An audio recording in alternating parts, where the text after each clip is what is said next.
നമസ്കാരം, പുതിയ ഒരു വീഡിയോയിലേക്ക് സ്വാഗതം. ട്രഡീഷണൽ ആയ ഇന്ന് നമ്മൾ തയ്യാറാക്കാൻ പോകുന്നത് ചേമ്പിൻ താൾ പുളിങ്കറിയാണ്. അതിനായി ഒരു 500 ഗ്രാം ചേമ്പിൻ്റെ താളെടുത്തിട്ടുണ്ട്. അത് തലേ ദിവസം തന്നെ നന്നായി മുറിച്ചെടുത്ത കറയെല്ലാം കളഞ്ഞ് എടുത്തു വച്ചിരിക്കുന്നതാണ്. ഇനി ഇതിൻ്റെ മുകളിലുള്ള കനം കുറഞ്ഞ ഈ പച്ച തോൽ ചീകി എടുത്തതിന് ശേഷം നുറുക്കിയെടുക്കുകയാണ് വേണ്ടത്. അതിനുശേഷം ഇങ്ങനെ നുറുക്കിയെടുക്കണം. നമ്മൾ ടൗണിലുള്ളവർക്കൊക്കെ ഇപ്പോൾ ചേമ്പിൻ്റെ തണ്ട് കിട്ടാറുണ്ട്. സൂപ്പർ മാർക്കറ്റുകളിലൊക്കെ ധാരാളമായി ഇപ്പോൾ കിട്ടാറുണ്ട്. പണ്ടൊന്നും ഇതങ്ങനെ കിട്ടില്ലായിരുന്നു. ഇപ്പോൾ ലുലു മുതലുള്ള എല്ലാ സൂപ്പർ മാർക്കറ്റുകളിലും ഈ ചേമ്പിൻ്റെ തണ്ട കിട്ടാറുണ്ട്. അപ്പോൾ കർക്കിടക മാസത്തിൽ എല്ലാവരും ഈ തണ്ട് വെച്ചിട്ട് ഒരു സ്പെഷ്യൽ ഞാൻ കാണിച്ചു തരുന്ന കറി ഉണ്ടാക്കുകയാണെങ്കിൽ വളരെ ആരോഗ്യ ഗുണങ്ങൾ ഉള്ളതാണ്. ഇനി ഇതിലേക്ക് നമുക്ക് കുറച്ച് വിനീഗർ ഒഴിച്ചു കൊടുക്കാം. ഒരു 2 സ്പൂൺ വിനീഗർ ഒഴിച്ചു. അതിനുശേഷം ഈ കഷ്ണങ്ങൾ മുങ്ങിക്കിടക്കുന്ന പാകത്തിൽ വെള്ളം ഒഴിച്ച് ഒരു 10 മിനിറ്റ് വെച്ചിരിക്കുക. 2-3 പ്രാവശ്യം കഴുകണം. ആദ്യം നമുക്ക് ഇതുപോലെ വെള്ളം ഒഴിച്ച് വെക്കാം. അതിനുശേഷം 2-3 പ്രാവശ്യം കഴുകിയെടുക്കുകയാണ് വേണ്ടത്. ചേമ്പിൻ്റെ തണ്ട് 2-3 പ്രാവശ്യം കഴുകിയെടുത്തു കഴിഞ്ഞു. ഇതിലേക്ക് നമുക്ക് മറ്റ് ചേരുവകൾ ചേർത്ത് കൊടുക്കുക. മഞ്ഞൾപ്പൊടി ഇട്ട് കൊടുക്കുക, പാകത്തിനുള്ള ഉപ്പിടുക, പുളി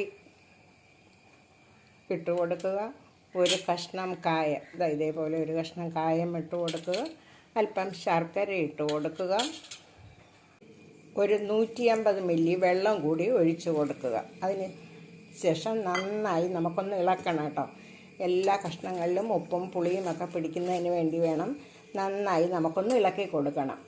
ഇത് പ്രത്യേകം എല്ലാവരും ശ്രദ്ധിക്കേണ്ട ഒരു കാര്യം, ഇത് നന്നായി വേവിച്ച് വേണം കഴിക്കാൻ. പച്ചയിൽ ആരും കഴിക്കാൻ പാടില്ല. പച്ചയായി കഴിച്ചാൽ അത് ദഹനത്തെ ബാധിക്കും. തന്നെയല്ല നാവിൽ ചൊറിച്ചിലുണ്ടാവും. അങ്ങനെ പല പ്രശ്നങ്ങളാണ്. ഇതിൽ ധാരാളം ഫൈബർ അടങ്ങിയിട്ടുള്ളത് കൊണ്ട് ശരീരഭാരം നിയന്ത്രിക്കാൻ നല്ലതാണ്. അതേപോലെ മലബന്ധം ഉണ്ടാവാതിരിക്കും. വൈറ്റമിൻ സി, ആൻറ്റി ഓക്സിഡൻറ്റുകൾ എന്നിവയെല്ലാം ഉള്ളതുകൊണ്ട് പ്രതിരോധശേഷി വർദ്ധിപ്പിക്കാനും നല്ലതാണ്. പിന്നെ പരമ്പരാഗതമായി പണ്ടുള്ള എൻ്റെ മുത്തശ്ശിയൊക്കെ പറയാറുണ്ട്, പരമ്പരാഗതമായ ഭക്ഷണ രീതിയിൽ ഇത് കൂളിംഗ് ഫുഡായി ഉപയോഗിച്ചിരുന്നു എന്നാണ് പറയപ്പെടുന്നത്. അപ്പോൾ ഇനി നമുക്കിതെല്ലാം കൂടി ഒന്നുകൂടി നന്നായി ഇളക്കി കുക്കറിൽ വെച്ച് 2 വിസിൽ വരുത്തിയെടുക്കും. പാനിലേക്ക് 2 സ്പൂൺ വെളിച്ചെണ്ണ ഒഴിച്ചിട്ടുണ്ട്. ഇതിലേക്ക് 1 സ്പൂൺ പച്ചരി ഇട്ട് കൊടുക്കാം. 4 വറ്റൽ മുളക് ഇട്ട് കൊടുത്ത് അതിനുശേഷം അല്പം മല്ലിയും ഇട്ട് നന്നായി ഒന്ന് നമുക്ക് ഫ്രൈ ആക്കി എടുക്കാം. മസാലകൾ നന്നായി ഫ്രൈ ആയി കഴിഞ്ഞു. ഇതിലേക്കൊരു 200 ഗ്രാം നാളികേരം കൂടി ഇട്ട് കൊടുക്കാം. അതൊന്ന് ചെറുതായി ചൂടാക്കി എടുത്താൽ മതി. നാളികേരം ഒന്ന് ചൂടായി കഴിഞ്ഞു. തീ ഓഫ് ചെയ്യാം. ആറിയതിന് ശേഷം നമുക്ക് നന്നായി ഒന്ന് അരച്ചെടുക്കാം. 2 വിസിൽ വന്നു കഴിഞ്ഞു. നമുക്ക് തീ ഒന്ന് ഓഫ് ചെയ്യാം. നന്നായി വെന്ത് കഴിഞ്ഞു. ഇനി അരച്ച മസാല നമ്മൾ ഇതിലേക്ക് ഒഴിച്ചു കൊടുക്കാം. അതിന് മസാലകളെല്ലാം ചേർത്ത് ഇളക്കി കഴിഞ്ഞു. പിന്നെ ഏറ്റവും പ്രധാന പോയിന്റ് എന്താ അറിയോ, ശരീരത്തിലെ ടോക്സിനുകളെ പുറന്തള്ളാനുള്ള കഴിവ് നമ്മളുടെ ചേമ്പിൻ തണ്ടിനുണ്ട്. ഇത് കർക്കിടക മാസത്തിലല്ല, അല്ലാത്തപ്പോഴും നമുക്ക് ചേമ്പിൻ്റെ തണ്ട് എപ്പോൾ കിട്ടുകയാണെങ്കിലും അപ്പോഴെല്ലാം ഉപയോഗിക്കണം. ഇതിൽ ഫൈബറൊക്കെ ഉണ്ടെന്ന് ഞാൻ മുമ്പേ തന്നെ പറഞ്ഞു തന്നല്ലോ. ഇനി ഇതൊന്ന് തിളച്ചതിന് ശേഷം നമുക്ക് തീ ഓഫ് ചെയ്യുക. അതിനുശേഷം താളിപ്പ് ചേർത്ത് ഉപയോഗിക്കാം. തിളച്ച് കഴിഞ്ഞു. നമുക്ക് തീ ഓഫ് ചെയ്യാം. ഇതിലേക്ക് 1 സ്പൂൺ എണ്ണ ഒഴിച്ചു. അത് ചൂടായി കഴിഞ്ഞു. അല്പം കടുക് ഇട്ട് കൊടുക്കാം. വറ്റൽ മുളക് ഇട്ട് കൊടുക്കുക.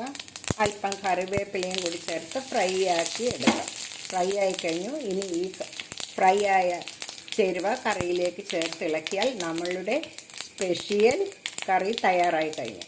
രുചികരമായ ചേമ്പിൻ തണ്ട് പുളിങ്കറി തയ്യാറായി കഴിഞ്ഞു. എല്ലാവരും ഇതുപോലെ തയ്യാറാക്കി നോക്കുക. ചാനൽ കാണുക, സപ്പോർട്ട് ചെയ്യുക. എല്ലാവർക്കും നല്ല ഒരു ദിവസം ആശംസിക്കുന്നു. നന്ദി, നമസ്കാരം.